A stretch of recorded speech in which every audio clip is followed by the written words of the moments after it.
atas dari kawasan-kawasan penyangga yang tentunya walaupun ini berat, tapi harus dikerjakan karena ini juga menyangkut tadi kendaraan yang masuk ke Jakarta. Kita ingin mengurangi itu, makanya ada Trans Jabodetabek, ya kan. Kalau Pak Pramono Anung, udahlah, nggak apa-apa, pakai dana kita dulu, gitu ya. Nanti ke depannya kita bicarakan lagi. Nah, tadi tentunya kita menunggu ketegasan dan dari kebijakan soal aglomerasi. Yang kedua soal push and pull. Saya sepakat banget. Ini juga. Saya ke Kang Yayat. Kang, kita sudah punya MRT, kita punya LRT, Transjakarta juga sudah sampai ke daerah-daerah penyangga Jakarta begitu. Tapi penggunaan kendaraan pribadi tetap tinggi kan? Ini catatan Anda di mana?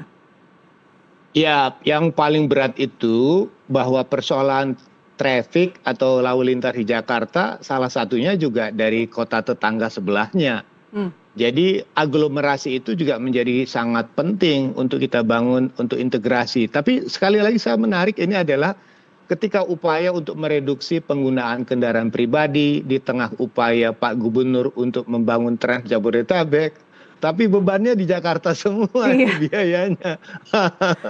Jadi saya kira perlu ada percepatan lah bagaimana konsep aglomerasi itu bukan hanya catatan, tapi pemikirannya yang agak jomplang memang Jakarta terlalu dominan dalam hal ini. Jadi dia posisi sebagai kota utama dengan kemampuan fiskal yang tinggi, sementara tetangga kiri kanan adalah kota dan kabupaten dengan fiskal yang terbatas.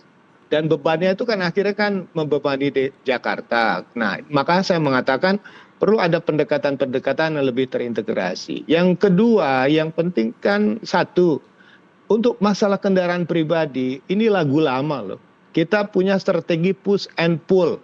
Push itu adalah keberanian untuk menegakkan aturan atau kebijakan yang menekan penggunaan kendaraan pribadi dengan beban-beban disinsentif. Contohnya misalnya ERP, Electronic Road Pricing dengan berbayar. Udah lama wacana nggak jalan.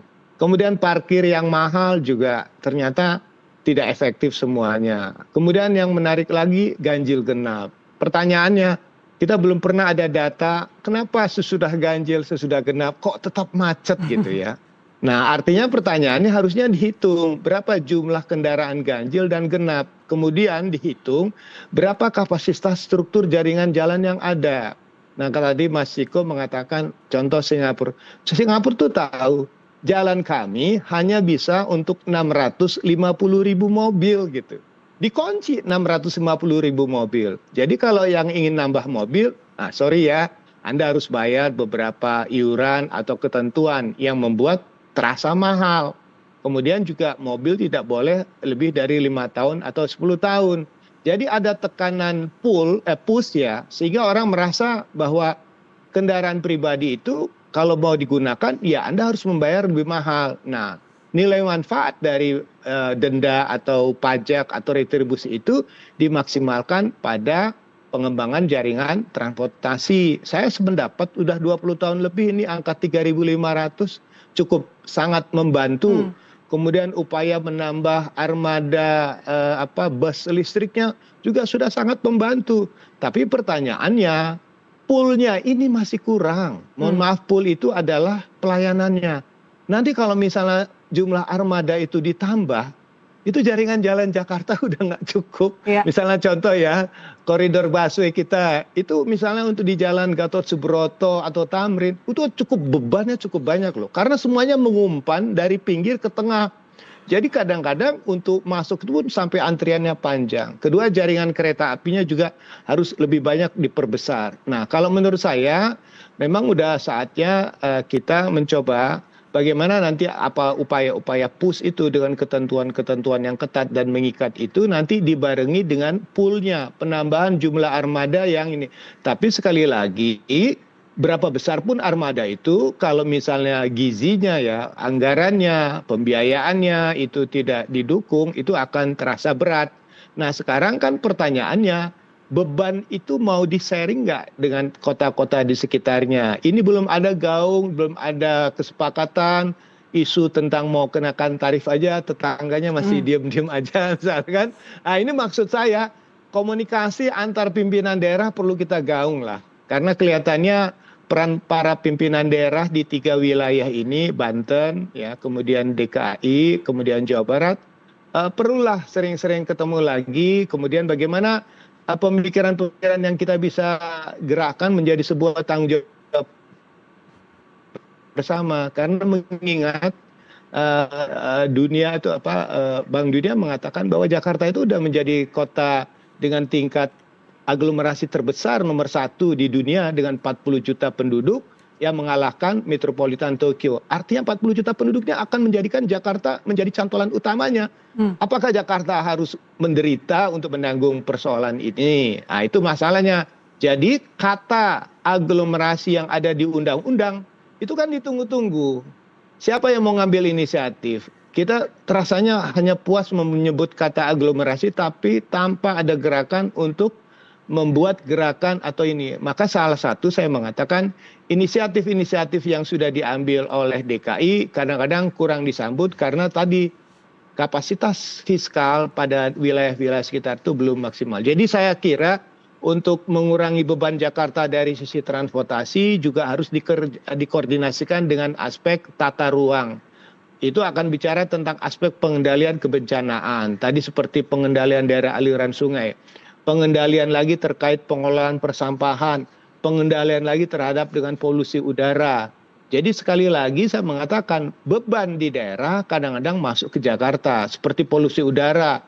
Dari misalnya kawasan industri yang masuk ke Jakarta, kemudian polusi dari jumlah kendaraan yang masuk ke Jakarta, kemudian menyumbangkan emisi ini yang cukup tinggi. Nah, otomatis kan kita perlu ada peta ruang bersama dan peta ruang kerjasama yang memang harus kita sering-sering gaungkan. Karena masalah Jakarta ada masalah internal dan ada masalah eksternal yang dua-duanya kadang-kadang menjadi beban yang harus kita selesaikan secara bersama-sama. Oke, baik. Bang Ciko, panjang ya Bang? Boleh ditanggapin dong, Bang Ciko, paling nggak percepatan konsep aglomerasinya seperti apa? Dan tadi terkait kenapa pengguna kendaraan pribadi juga tetap tinggi, terkait push and pull-nya. 2 poin itu Bang, silakan.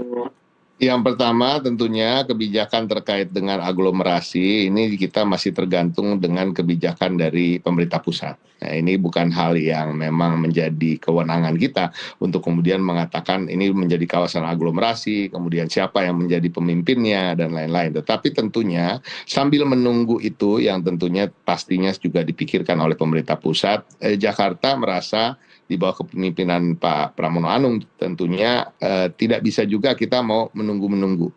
Makanya tadi Kang Yayat bilang ada inisiatif-inisiatif dari kami gitu ya. Tetapi apakah ada komunikasi? Pasti, nggak mungkin nggak. Jadi antara Pak Pramono Anung, Kang Deddy Mulyadi, kemudian Kang Antasoni di Banten itu pastinya ada komunikasi untuk kemudian bagaimana yang terbaik bisa kita berikan bagi warga masing-masing wilayah. Tetapi tentu tadi terkait dengan kemampuan fiskal kita memang di atas dari kawasan-kawasan penyangga yang tentunya walaupun ini berat tapi harus dikerjakan karena ini juga menyangkut tadi kendaraan yang masuk ke Jakarta. Kita ingin mengurangi itu, makanya ada Trans Jabodetabek, ya kan.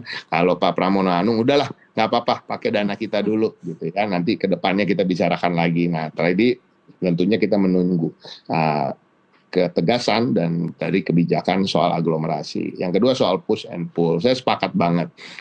Ini juga memang suatu kultur yang harus dibangun, ya. Kita harus jujur bahwa saya juga sebagai warga Jakarta sejak lahir gitu kan kita tahu bahwa penertiban, ketertiban dan juga kepatuhan itu hal yang menjadi tantangan-tantangan besar bagi kota Jakarta.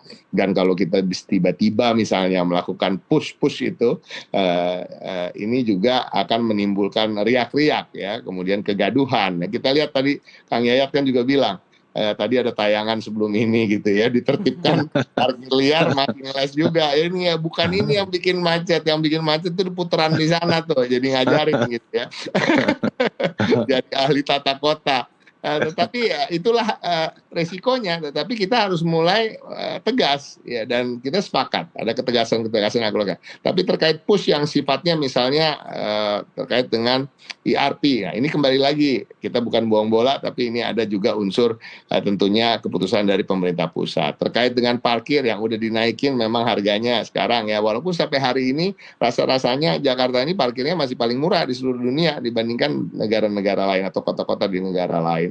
Nah, ini kita masih mencoba memikirkan bagaimana ini bisa kita lakukan, dan saya sepakat seperti Singapura, road tax-nya begitu tinggi, ya kan, nggak semua orang yang akhirnya bisa punya mobil. Tadi menarik yang dikatakan oleh Kang Yayat bahwa Singapura udah menghitung, mereka cuma cukup jalanan ini bisa dilalui oleh 650.000 mobil, dan mereka gimana caranya untuk bisa membatasi seperti itu ya terkait dengan ini. Dan tentu ini menjadi masukan-masukan yang bagus ke depan, dan mudah-mudahan Jakarta bisa melakukan hal yang memang dipersyaratkan untuk kita kemudian bisa menjadi kota yang lebih nyaman, aman, tertib, dan menuju kota global. Ya. Bang Ciko, terkait push tadi yang tidak bisa ditawar sebenarnya adalah ketika orang mau beli mobil harus disiapkan garasinya dulu, Bang. Karena sekarang kalau orang beli mobil tapi garasinya nggak ada, akhirnya parkirnya di sembarang tempat di depan rumah tetangga. Benar juga. Tapi kembali lagi kalau di New York City misalnya ya, nah ini di New York itu di kota Manhattan itu nggak ada orang punya garasi, tapi banyak punya mobil. Akhirnya bisnis yang salah satunya yang cukup laku adalah bisnis gedung parkir. Nah ini juga. Kita juga melihat memang ada kebutuhan gedung parkir yang kemudian itu juga bisa mengurangi mobilitas mobil itu warawiri di jam-jam kerja, sehingga dia parkir satu tempat dan dia bisa hop on and hop off, dia naik kendaraan transportasi massal atau berjalan kaki. Dan berjalan kaki inilah juga yang menjadi tantangan bagi masyarakat Indonesia, karena kita tahu kalau di wilayah-wilayah seperti daerah rumah saya di Jalan Bangka misalnya, rumahnya cuma 200 meter aja mau beli cilok dia naik motor. Udah gitu nggak parkir Kang Yayat, dia drive thru jalan cuma kakinya doang turun satu, ya kan. Nah ini kadang-kadang itulah karakter dan juga keunikan budaya masyarakat Jakarta yang mungkin ke depan harus mau mengubah cara-caranya untuk kemudian melakukan kegiatan. Lokasi parkir vertikal untuk motor juga seperti di Tokyo, Bang Ciko. Kita boleh ya Kang Yayat, kita bermimpi punya gedung-gedung parkir vertikal yang khusus hanya untuk parkir mobil saja. Oke, sekarang saya ingin bergeser ke HUT Jakarta tahun ini, Bang Ciko. Sampai tengah malam saja atau sampai besok ya? Sampai besok pagi adalah ada puncaknya juga. Besok pagi di HBKB atau Car Free Day Bundaran HI juga akan ada konser, ada Once Mekel dan lain-lain. Nah itu penutupannya, dan juga karena bertepatan juga dengan HUT Bayangkara kalau nggak salah, jadi pemusatannya sekarang besok hanya di Bundaran HI dan tidak di Rasuna Said. Rasuna Said yang biasanya sekarang juga digelar HBKB atau Car Free Day ditiadakan untuk besok dan hanya dipusatkan ke Bundaran HI. Jadi terakhir acaranya adalah nanti malam yang paling meriah tentunya, tapi di HBKB atau Car Free Day besok juga akan cukup meriah. Iya, dan tidak hanya untuk warga Jakarta loh, semua boleh hadir ke Bundaran Hotel Indonesia. Dari tanggal 22 kemarin sudah ada berbagai program publik ya Bang, yang paling diapresiasi adalah transportasi murah, transportasi gratis, kemudian juga berbagai agenda perayaan kota. Ini bentuk apresiasi karena lagi ulang tahun saja, atau sebenarnya ini strategi jangka panjang untuk satu saat kita akan punya Transjakarta yang gratis, yang murah, yang Rp1? Sebenarnya udah ada yang gratis untuk 15 golongan ya, dan ini masyarakat masih belum tersosialisasikan ya rasa-rasanya ya. 15 golongan itu Nastiti termasuk lansia ya, di setiap rumah kita 80% lah kalau rumah tangga di Jakarta rasa-rasanya ada yang lansia. Jadi bisa bagaimana mendaftarkan itu nanti masuk ke layanan, mendapatkan kartu layanan gratis. Ada juga yang penerima KJP, ada yang penggerak PKK, ada Jumantik, ada TNI Polri, ada ASN di situ. Ada pekerja swasta dengan penghasilan di bawah 6,2 juta rupiah. Jadi sebenarnya 15 golongan gratis ini kalau betul-betul masyarakat Jakarta mau mengurus kartu layanan gratis ini cukup luar biasa, karena bukan hanya Rp1-nya di Transjakarta atau di bus, tapi LRT dan MRT Jakarta juga. Jadi ke depan tentunya kita pernah dengar ada penyesuaian tarif, Tetapi kembali lagi, ada 15 golongan gratis ini yang kita berharap masyarakat Jakarta mau mengurus sehingga ini bisa mengurangi beban untuk berwarawiri di kota yang kita cintai. Baik, terakhir Kang Yayat sekaligus closing statement Kang, apa yang Anda harapkan, rindukan kita Jakarta 2027 sudah berumur 5 abad nanti. Silakan Kang Yayat. Ya, ini menarik ya. Sekali lagi tadi saya mengatakan, kita boleh mimpi kota global mengejar target. Tapi target itu sesudah tercapai, manfaatnya apa yang dirasakan oleh masyarakat. Karena ketika manfaat itu terasa, itu akan membangun kultur baru, rasa bangga, rasa suka sama kota. Contoh paling sederhana aja. Ketika MRT itu jadi, kemudian LRT jadi, KRL yang makin tepat waktu, yang terjadi ada apa? Trust, kepercayaan. Jadi orang percaya bahwa kota itu melayani mereka. Jadi ketika kota melayani mereka, mereka bangga dengan kotanya. Dan mereka berani meninggalkan sisi kepentingan pribadinya. Jadi contohnya kalau sistem angkutan Jakarta itu betul-betul sudah membangun trust, itu akan menarik. Demikian juga dengan pelayanan-pelayanan yang lain. Kesehatan, pendidikan.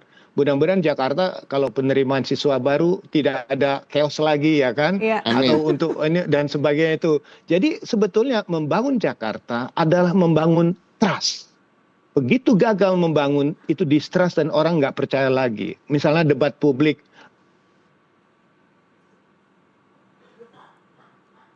Kang Yayat, aduh sayang sekali Kang Yayat, tapi poinnya tadi kita sudah tangkap, Bang Chiko kita sudah sama-sama mendengar closing statement dari Kang Yayat tadi, sekaligus kita harus menutup dialog ini. Bang Chiko terima kasih, dan Kang Yayat juga terima kasih. Ya, sama-sama, Mas Chiko. Sama-sama. Pemirsa, menjadi kota global bukan hanya soal gedung tinggi, investasi atau citra modern, tetapi juga soal kemampuan kota menjawab kebutuhan dasar warganya. NTV Prime Dialog kami tutup sampai di sini. Informasi lainnya masih akan kami hadirkan usai jeda.